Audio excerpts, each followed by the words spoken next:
이 미세먼지 특별법을 서두나 이걸 보면 이게 1년 내내 상시로 미세먼지를 저감하겠다는 것처럼 보이는데 이 패널 분들도 말씀하시고 다 한 게 이게 비상저감 조치, 고농도 시해를 하기 위해서 만든 법이다. 뭐 이렇게 이해를 하시는 것 같은데 그게 뭐 그렇게만 되면 저는 뭐 안 된다고 생각합니다. 이게 1년 내내 상시로 미세먼지를 저감할 수 있는 그런 법으로 가야 된다고 생각하고요. 그러면 고농도 시에 지금 환경부에서 5등급에서 5등급 차를 이렇게 운행 제한을 하겠다 그러는데 사실은 그게 LEG가 제도가 정착되면 1년 내내 해야죠. 그래서 그런 법으로 갈 수 있었으면 좋겠다 하는 생각이 들고요. 그다음에 이게 이제 수송 분야를 보면 지금 이제 자동차에 5등급을 했는데 사실은 아시다시피 자동차가 다가 아니죠. 수도권은 지금 건설기계 배출이 뭐 한 30-40% 이상 됩니다. 그다음에 인천이나 부산 쪽으로 가면 이 선박에서 나오는 양이 엄청나요. 그래서 그쪽도 같이 해서 뭐 환경부에서는 8월 달쯤에 아마 건설기계도 한다고 그러시긴 했는데 그런 등급을 정해서 그쪽까지 같이 해야 효과가 있을 거다 이렇게 생각이 들고요. 이 조금 뭐 지금까지 이야기하고는 좀 다르긴 한데 이 특별법을 보면 2조에 보면 용어의 정의가 있습니다.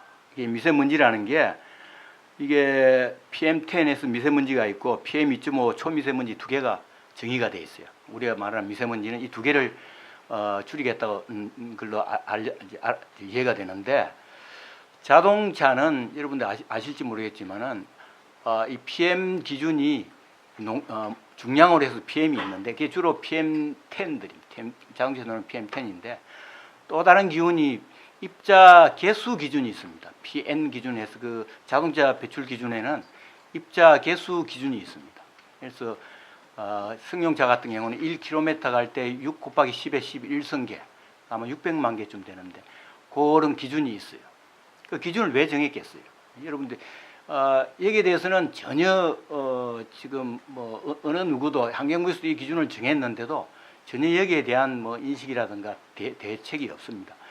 무슨 이야기냐면 자동차에서 나오는 그 입자 개수는 이게 원체 사이즈가 작기 때문에 나노 사이즈예요. 나노 사이즈. 대략 직경이 50 나노쯤 됩니다. 그러니까 지금 PM2.5보다 한 50분의 1 크기예요. 그 자동차에는 이게 엄청 많이 나와요.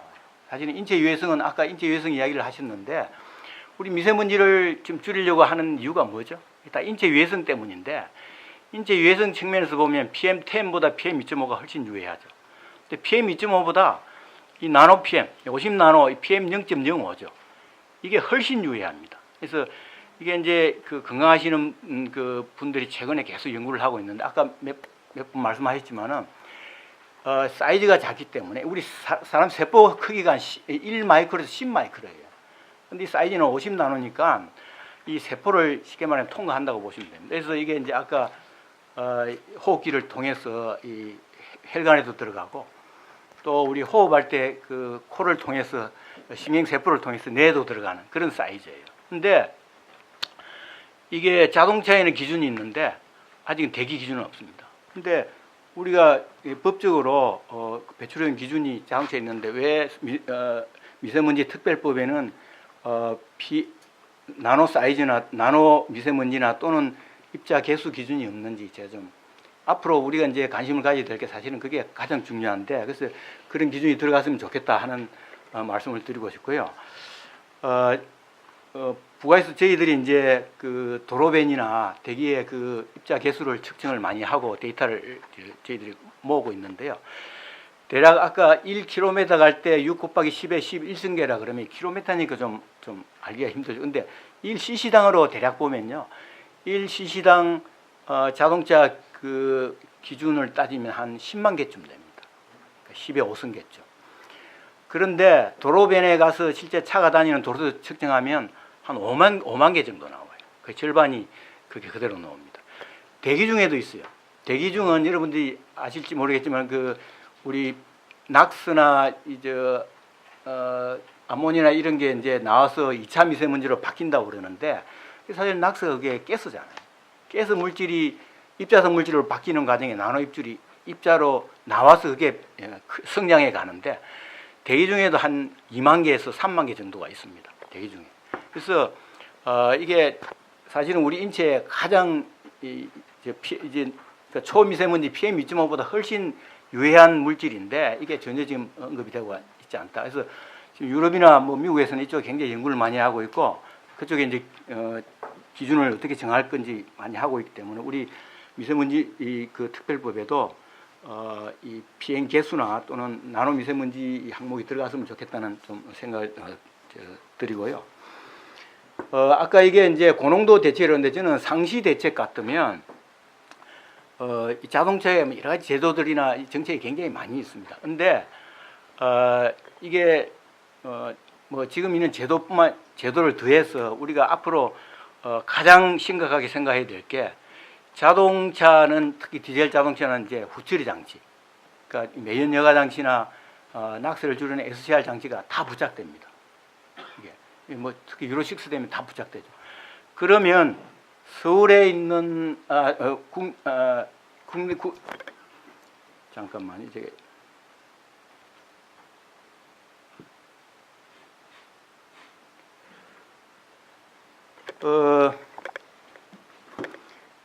디젤차가 전국에 한 800만 대, 수도권이 한 400만 대 정도 될 거예요. 400만 되는데 이게 매연 여가 장치가 SCR 장치도 마찬가지고 작동이 안 되거나 고장이 나면 대략 그 PM이나 이게 저감이 안 되기 때문에 우리가 저감한 장치보다 거의 뭐 한 9배, 10배 이상 많이 나옵니다. 그 이야기는 뭐냐면 지금 이제 우리가 그 후처리 장치 부착된 차를 조사를 해서 보면 대략 한 5% 정도가 지금 고장이 나 있어요. 그러니까 이게 불합격을 하고 있습니다. 5% 정도인데 5% 정도면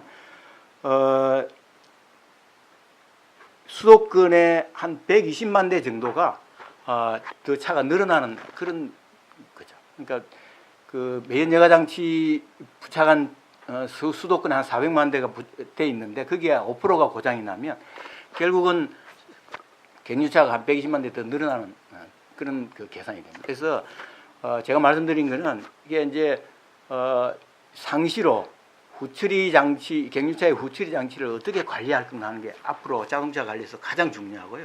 상시로. 그래서 그런 정책이 같이 들어가야 된다는 생각이 들고요. 또 하나는 이게 아까 그 LEG 말씀을 하시는데 지금 최근에 영국에는 LEG 기준에다가 ULEG 울트라 로 에미션 존 기준을 해서 4월 8일부터인가 시행하는 걸로 되어 있는데 잠깐 아까 언급이 있었지만은 굉장히 논란이 많습니다. 이게 LEG에 비해서 ULEG 그 벌금이 한 10배 정도 지금 많이 올라가고 해서 뭐 지금 이제 그 운전사들이 굉장히 그 이제 거부감이 많고 지금 뭐 증언도 하고 이러고 있는데 저희는 뭐 이 LEG 제도가 굉장히 좋다고 생각하고 해야 된다고 생각하는데 우리는 아직 그 상시를 못 하고 있는데 할 경우에 그런 예를 좀 면밀하게 살펴서 우리가 그런 제도를 할 때 성공적으로 정착할 수 있도록 좀 면밀하게 준비를 해야 되겠다 하는 말씀을 드리고 싶습니다. 예, 이상입니다. 이건 환경만의 문제는 아니에요. 아주 에너지하고 관련된 문제입니다. 에너지하고 관련 문제인데 지금 이제 환경하는 그룹에서는 특히 이제 그 내연기관 문제는 경유차를 포함해서 이게 미세먼지뿐만 아니고 온실 가서 굉장히 관련이 돼 있죠. 그래서 2050년에 내연기관 차를 다 없애자. 하는 게 이제 한경그룹의 주장이고요. 실제 유럽이나 이런 쪽에서는 그 자동차 미세먼지가 아니고 온실가스 기준을 2050년 되면 전기차 아니면 못 다닐 정도로 그렇게 지금 계획을 하고 있습니다. 계속 줄여가고 있는데 또 한편에서 보면요, 에너지 하는 그룹에서 죽었다 깨나도 2050년 가면 전기차 맥시멈 20%다. 그게 에너지 예측하는 쪽이에요. 그러니까 그거는 여러분들이 이제 뭐 저도 잘 모르고 어떻게 될지 모르겠지만 어느 게 이제 타당한 시나리오가 될지는 좀 두고 봐야 될 것 같고요. 그 이야기는 전기차 시대로 가면 전기를 만들어야죠. 그게 2050년에 내연기관 차를 없애고 전기차로 갈 수 있는 그런 신재생 에너지를 만들 수 있겠느냐 하는 게 그게 이제 큰 숙제죠. 할 수 있으면 저는 뭐 전기차로 가는 게 굉장히 좋다고 생각합니다. 그건 이제 에너지 하는 분들의 뭐 여러 가지 숙제이기도 하고 뭐 여러 가지 예측을 하고 있고요. 근데 현실적으로 보면 우리 이제 그 특히 디젤차에 국한하면 이게 디젤차가 승용차도 있지만 화물차가 있잖아요. 근데 지금 여러분들 전기차 다 승용차지 화물차는 거의 없습니다. 그러니까 이게 화물차에 전기차가 들어가기는 굉장히 어려워요. 여러 가지 뭐 가격도 그렇고 기술적으로도 그렇고. 그런데 불행하게도 아까 데이터를 우리 안 회장님이 말씀을 하셨는데 그 같은 2015년 환경부에서 나온 데이터 본데 우리나라 전체의 그 경유차야가 PM2.5는 경유차가 90.7% 차지합니다. PM. 낙스가 90.2%예요. 근데 경유차 중에서 경유 승용차가 지금 80만 대인데 PM2.5가 3.3%예요. 배출되는 게. 3.3%. 80만 대. RV가 390만 대인데 19.7%예요. 근데 화물차는 320만 대인데 58.1%예요. 이게 무슨 이야기냐면 이게 그 다음에 대당 배출되는 양을 보면 승용차가 1년에 1 배출한다 그러면 화물차는 4.5, 버스는 한 30배 이상. 근데 화물차 중에서 큰 화물차도 한 40배, 50배 배출합니다. 우리가 이제 이게 지금 이제 그 경유차의 미세먼지나 질소 산화도 거의 비슷해요. 문제를 우리가 접근을 할 때 물론 이제 경유차를 줄여야 되는데 뭐 경유차 들어오는 새로운 승용차도 줄여야 되겠죠. 근데 화물차를 손을 못 대요. 사실 화물차가 거의 다인데 50% 이상인데 이게 제가 가만히 보면 정부도 그렇고 이게 대책이 없으니까 손을 못 대는 거예요. 제가 보기에는. 그래서 계속 승용차 쪽이 늘어나는 데에 강조를 하는데 이게 뭐 외형으로 보면 굉장히 문제가 되죠. 근데 제 생각은 물론 경유 승용차도 문제이긴 하지만은 그거보다는 사실은 본질은 경유 화물차에 있다. 그걸 어떻게 할 건지 그 답은 없잖아요. 지금 아무 대책이 없어요. 이제 그게 저는 문제로 생각이 들고요. 뭐 기술적으로 보면 이제 지금을 뭐 경유차가 이게 유럽이 사실은 클린 디젤 해가지고 아까 했지만 클린 디젤 하면서 유럽에서 굉장히 뛰었어요. 뛰은 게 이제 아까 매연여가 장치 하면 PM도 줄어들고 휘발유차하고 비슷하다. 그런데 이 사람이 클린 디젤로 띄운 거는 온실가스가 연비가 한 15% 좋기 때문에 온실가스에 유리하다. 그래서 띄운 겁니다. 그래서 간 건데 최근에 이제 알다시피 복스바겐 사태 터지면서 쏘갔다. 그래서 유럽도 뭐 특히 독일 같은 데 가면 굉장히 분위기가 안 좋죠. 디젤차에 쏘갔다 그러는데 근데 이제 기술적으로 보면 이게 지금 유로 6인데 유로 7이 지금 준비를 하고 2025년 되면 유로 7으로 가는 걸로 지금 그 결정이 돼 있어요. 근데 그때 가면 휘발유차나 디젤차나 그 유럽도 그 수준이 비슷해져요. 아까 이제 미국은 뭐 처음부터 같았다 그러는데 근데 최근에 이제 디젤 게이트 생기고 난 뒤에 저 BMW나 뭐 벤츠나 복스바겐에서 뭐 그 사람들이 차를 금방 죽일 수가 없잖아요. 그래서 기술 개발을 한 걸 데이터 보면 연비가 지금 디젤보다 한 15% 더 좋아요. 그 48V 마일드 하이브리드를 사용하고 그 다음에 이제 후처리 장치 다시 잘 세팅하니까 거의 우리 RD 그러니까 실도로 주행에서도 휘발유가 거의 비슷해요. 낙스가. 그 기술이 되는 거예요. 그러니까 이게 이제 기술의 그 현실이고 제 생각은 뭐 앞으로 한 5년, 10년 더 가면 이제는 연료에 대한 그 구분은 없어집니다. 기술은 거의 그러니까 연료에 대한 배출가스 차이는 없다 이렇게 보시면 되고요. 그러면 이제 이게 그래도 오염물질이 있으니까 제 생각에는 대도시는 내연기관차 다 드러내고 아마 전기차로 가려고 그러죠. 지금 여러분들 그 큰 도시에서 전기차를 하는 이유는 온실가스가 아니에요. 그건 미세먼지 때문에 하는 겁니다. 근데 글로벌하게 보면 내연기관차를 없애야겠다는 것은 온실가스예요. 굉장히 다른. 근데 우리나라는 지금 환경부는 자동차에 국한하면 온실가스하고 미세먼지는 굉장히 불가분의 관계가 있는데 완전 별도로 정책을 하고 있어요. 그게 보시면 어떤 경우는 굉장히 상충되기도 하고 어떤 데는 같이 가기도 합니다. 근데 그걸 저도 뭐 오래전부터 자동차는 온실가스하고 미세먼지 배출가스하고 같이 해라 그러는데 뭐 안 하죠. 근데 앞으로 가시는 걸 보면 크게 보면 이게 지금 우리가 미세먼지 그러니까 디젤차하고 내연기관차하고 같은 것 같으면서 달라요. 그 전기차 이런 게 가는 정책이 같은 것 같으면서 나라마다 다릅니다. 그게 미세먼지냐 온실가스냐 이런 거기 때문에 뭐 결론적으로 말씀드리면 내연기관차가 내연기관차나 디젤차가 없어질 수 있느냐? 정책적으로 없앨 수 있어요. 우리나라 디젤차 없애는 거는요, 경유 가격만 올리면 금방 없어집니다. 뭐 차 사는 사람들이 왜 디젤차를 사겠어요? 그 차를 좀 비싸서 사서 연료 가격 해보니까 싸니까 사는 거예요. 저는 지금 BMW나 얼마 전에 발표를 했죠. 우리가 지금 48V 마일드 하이브리드 디젤차 개발했는데 현대기아도 개발해놨어요. 산타페 이런 다 해놨는데 그 발표하면 지금 우리 한 디젤보다 15%더 연비가 좋습니다. 안 사겠어요? 우리 그 디젤 값도 싼데.